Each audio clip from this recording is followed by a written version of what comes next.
In some more recent times, the TradWife life has become a topic of conversations among people of all different perspectives on life.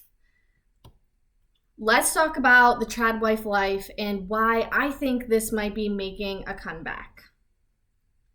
So, a lot of people, like I said, have been talking about these trad wives on Instagram and on social media who are portraying this lifestyle of traditional living and traditional wifehood. They're usually stay-at-home moms who are baking bread, who are gardening, who are doing all the domestic duties of a wife. And for many, they are promoting some sort of product or such that they're selling and making money off of.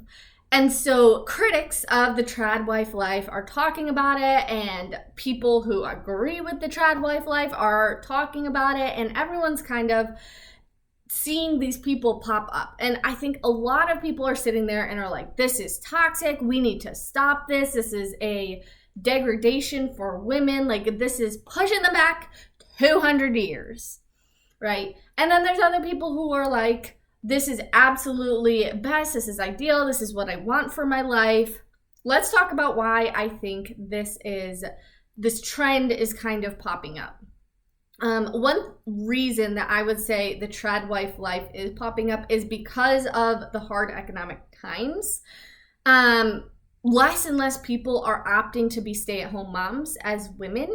And I think part of that is because they feel like they need to be contributing to the household finances.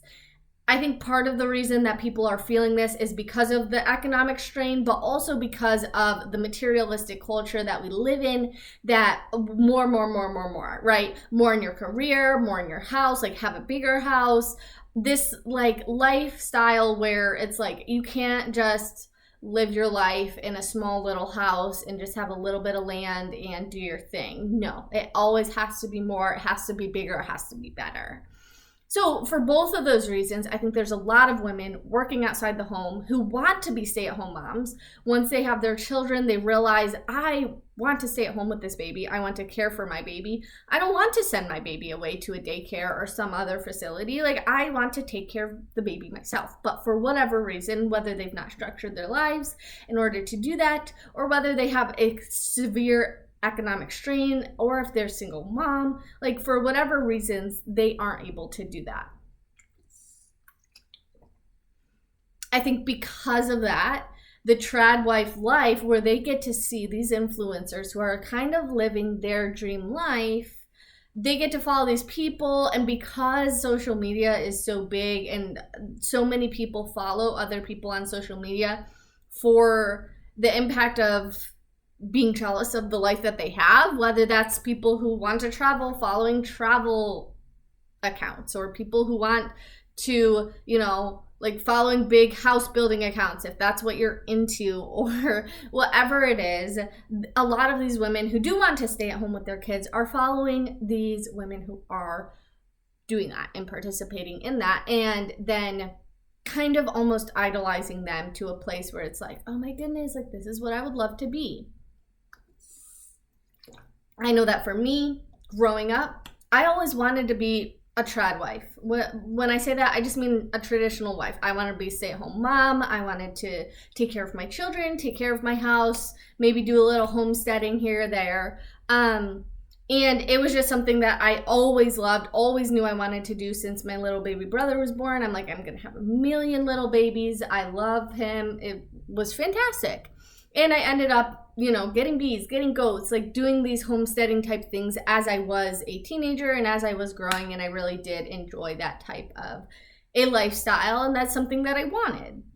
Now, I did have the foresight to put my money into various ways that, like, I was a saver. I was always saving my money and putting it into savings accounts and making sure that I was being well with my money so that way one day I could end up living that lifestyle, because I knew that lifestyle would be expensive. My parents were very good about teaching us about finances, but I also was very independent in trying to learn about managing my finances well, even as a very, very young adult and a teenager. So I think because of that, there's a lot of following in people who want to live that lifestyle. And then I think as well, there's a lot of critics of that lifestyle who are very much in the feminist camp of that is just setting us back, this TradWife life. Like, why are people like wanting to do this? And I think it has to do with a lot of the conversation that's happening about women when they're starting to reach certain ages, like once they're getting around 30 and they start wanting to have children. But society has pushed a certain narrative. The feministic narrative has been pushed for them since they were very young of this is the life you're going to want, this is what you should attain, this is what successful people look like. And because of that, when they start building that life, it's very hard to then shift your focus when they're like all of a sudden, oh my word, I want to have my kids. I not only want to have my kids, but like once I have them, I want to stay home with them. And so a shift happens in their life that I think a lot of women right now are unprepared for. And Suzanne Vanker talks a lot about this. So definitely go follow her stuff if this is an interesting conversation for you. But it's that shift in your mindset of, oh, maybe this isn't everything that I wanted. Maybe this was just something that's been told to me for so long that I've wanted this idea of success. But now that I have it, that's not what success looks like to me. And I didn't realize that success might be different for me than what the world has been telling me it has been. Because of that increases the people who are wanting this traditional wife value. I don't necessarily think that every case of the TradWife life type of Instagram thing is perfect or like representative of most women. I think most people who follow them know that this is like a select sort of people. And also, I'm not hating on people for trying to make money through the ways that they do, because they're not necessarily promoting living off one income. They're just saying, hey, this is a life that I live. Some of them do promote that. But the ones that I do that I follow personally, like they don't necessarily make a ton of money off their social media. So for them, they're not being extremely insincere when they share about that. Now, for those who really enjoy following this traditional wife content and you want to learn more about how you can live off one income, how you can scale back and stay at home with your kids, I have a bunch of content on my YouTube video about that, about how me and my husband currently live off of one income and what we did with my income when we had my income to promote that lifestyle long term, so that way we could continue to grow and become more financially secure, but so that way we also weren't practicing financial skills that weren't going to suit us for the future when we did want to shift to one income. I talk a lot about that. So if that interests you, go ahead and subscribe. And I hope that this conversation maybe enlightened a couple people. Maybe you totally disagree with the TradWife life, but I mean, what are you going to do? Prevent other people from living the life that they want to live? Like, you probably aren't going to be able to do that. So, I don't know.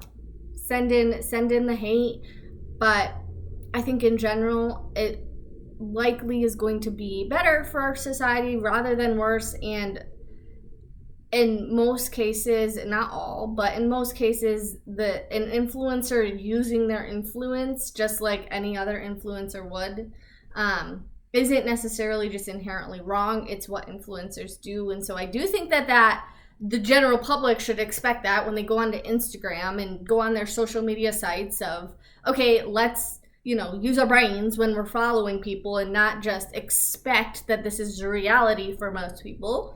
Right? If they're an influencer, it's probably not the reality for most people. So let's align and adjust our expectations going forward. But in the same way, we can see some value in what people are doing, just like any other influencer. And we can acknowledge that value without having to be mean or be like, oh my goodness, I would never want to do that. Or we're setting women back 500 years. There's my talk for today about the TradWife life. Thanks for coming along.